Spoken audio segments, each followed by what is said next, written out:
The training dome of the Zeldar Academy glowed with the faint shimmer of containment fields. Rows of alien cadets stood in silence, their tall and slender figures covered in the polished silver uniforms of the Galactic Union's officer corps. Today was no ordinary training session. Today, they would experience the Mindnet, a neural link designed to unify thought, share instinct, and combine knowledge. The instructor, a towering Zareen with translucent skin, stepped forward. Cadets, the Mindnet is the future of interstellar coordination.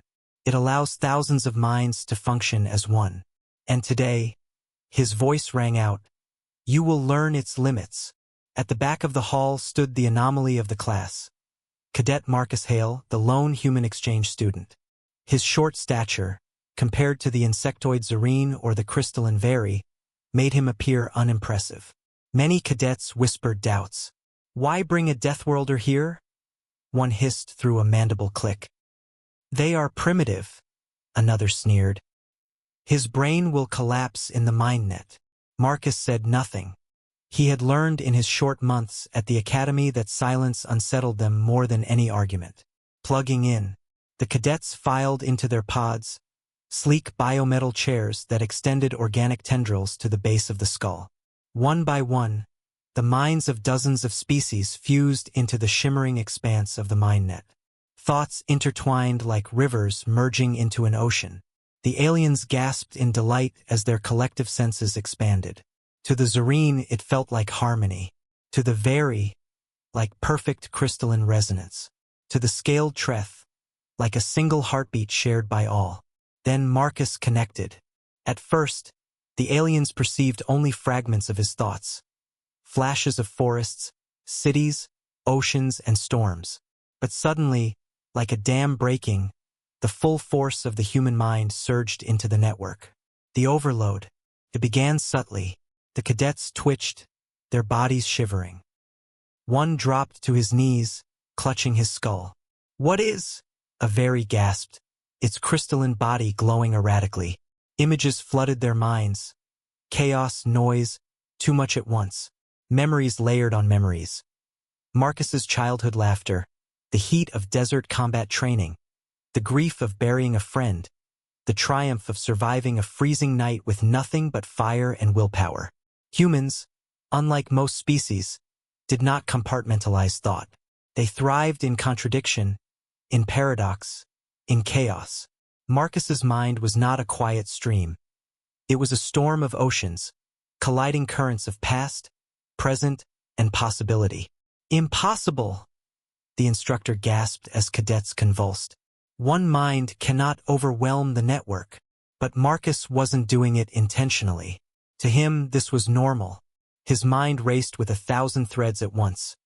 Planning, remembering, imagining, regretting, and hoping, all tangled into one unstoppable torrent. The aliens screamed as emotions they had never known scorched their thoughts. Fear without predator. Hope without reason. Love so fierce it hurt. Rage so deep it burned. The breaking point. One cadet collapsed entirely, severed from the network, his body trembling. Another slammed her crystalline hands against the containment wall, trying to escape the overwhelming flood. Disengage! Disengage! The instructor commanded. But the Mindnet had no failsafe for this. It had never been designed with humans in mind. Marcus blinked inside the shared consciousness, realizing what was happening. Wait, you're telling me this is too much?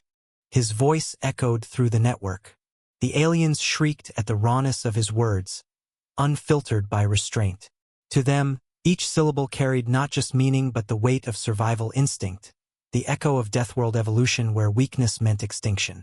Marcus tried to hold back, but the harder he resisted, the more thoughts spilled out. The memory of fire raining on Earth's battlefields, the scent of pine forests after rain, the hunger that drove explorers across oceans, the stubborn refusal to surrender even in despair. The cadets could not contain it. Their unity shattered. Instead of one harmonious mind, the network fractured into chaos. The aftermath. When the system finally disengaged, the training dome was silent except for ragged breathing. Cadets lay slumped in their pods, some trembling, some weeping, some staring blankly as though the universe had cracked open. The instructor staggered forward, his translucent skin flickering with stress. This is not possible, he whispered. The Mindnet was built to handle fleets of thousands. Yet one human. Marcus pulled the tendrils from his neck, rubbing the sore spot. Sorry, he muttered awkwardly. Didn't mean to break your toy. Dozens of alien eyes fixed on him, not with mockery this time, but with something closer to fear. One cadet whispered, voice trembling, "How do you live like this? With all of that inside you?" Marcus shrugged. "We just deal with it. Every day. That's what being human is." The report. Later that cycle, the instructor filed a classified report to the Galactic Council. Subject: human cognitive capacity. Summary: human neural processing is incompatible with Mindnet technology. Their chaotic mental structures do not merge, they overwhelm. A single untrained cadet destabilized a network built for thousands. Conclusion: humans must never be underestimated. What appears disorganized is, in truth, their greatest weapon. The ability to carry infinite contradiction and still function. The council members read in silence. None spoke the fear out loud, but all felt it. If one human mind could cripple the most advanced coordination tool in the galaxy, what could an army of them do?